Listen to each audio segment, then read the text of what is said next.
नमो भगवते वासुदेवाय। महाभारत कथा की 32वें अध्याय में आपका स्वागत करता हूँ। युद्ध के बाद युधिष्ठिर राजा बने। धृतराष्ट्र, गांधारी, कुंती और विदुर वन में चले गए। राज तिलक के बाद युधिष्ठिर ने अश्वमेध यज्ञ करवाया, जिसमें एक सजाया हुआ घोड़ा पूरे राज्य में भेजा जाएगा और जहां भी वो जाएगा वहां पर राजा का अधिकार होगा। अर्जुन को घोड़े की देखभाल करने का काम सौंपा गया। जब अर्जुन अश्वमेध अश्व के साथ मणिपुर गए तो बब्रुवाहन ने घोड़े पर कब्जा कर लिया, जो परंपरा से पांडवों के खिलाफ युद्ध का मतलब था। बब्रुवाहन अर्जुन और मणिपुर की राजकुमारी चित्रांगदा का पुत्र था। अर्जुन ने नागवंशों से उनकी पत्नी उल्लूपी द्वारा एक विश्वासघाती साजिश के दौरान चित्रांगदा को छोड़ दिया। बब्रुवाहन को उनके नाना ने पाला था।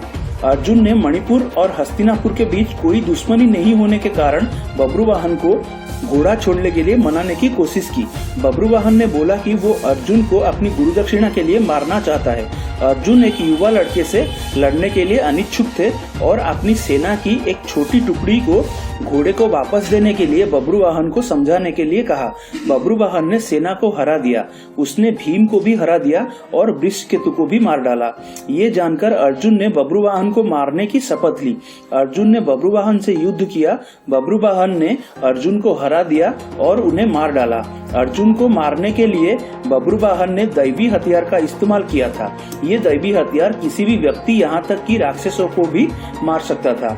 अर्जुन की पहचान जानने के बाद अपने कर्मों के लिए पश्चाताप करते हुए बब्रुवाहन खुद को मारने के लिए दृढ़ था, लेकिन उसने अपनी सौतेली माँ नाग राजकुमारी उल्लूकी से नागमणि नामक एक रत्न प्राप्त किया, जिससे उसने कृष्ण की मदद से अर्जुन को जीवित किया। हालांकि अर्जुन ने पश्चाताप किया कि वो वृषकेतु की मौत के कारण बने और इस पश्चाताप के साथ जीवित नहीं रह पाएंगे। हालांकि कृष्ण ने वृषकेतु को जीवित कर दिया। फिर पांडव, उल्लूपी, चित्रांगदा, बब्रुवाहन, वृषकेतु और सेना हस्तिनापुर लौट गई।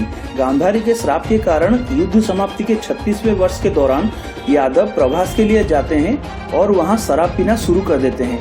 युद्ध के 18वें दिन के रात को उसके किए गए कार्यों के लिए सात्यकी कृतवर्मा का मजाक उड़ाता है, तो कृतवर्मा भूरिश्रवास के हत्या के लिए सात्यकी का निंदा करता है।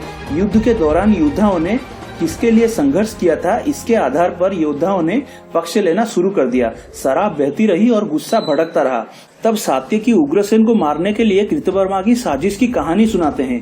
क्रोधित होकर सात्यकी जमीन से एक झटके में एक घास उठाया और एक ऋषि के श्राप के कारण वो हथियार में बदल गया।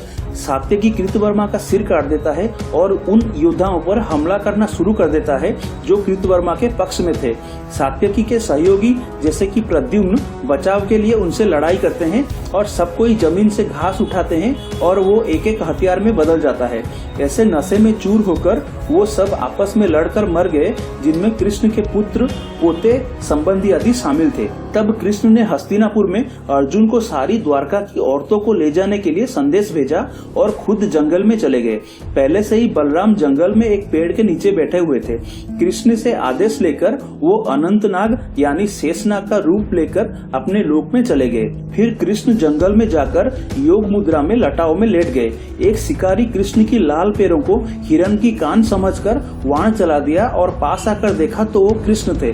कृष्ण ने उसे अभय प्रदान किया और देह त्याग करके अपने लोक में वापस चले गए। अर्जुन ने द्वारका से सारी औरतों को ले लिया, पर कृष्ण की मृत्यु की खबर सुन के अधिकांश सती हो गई। उनके वहां से निकलने के बाद पूरी द्वारका नगरी जल में मग्न होकर समंदर में डूब गई।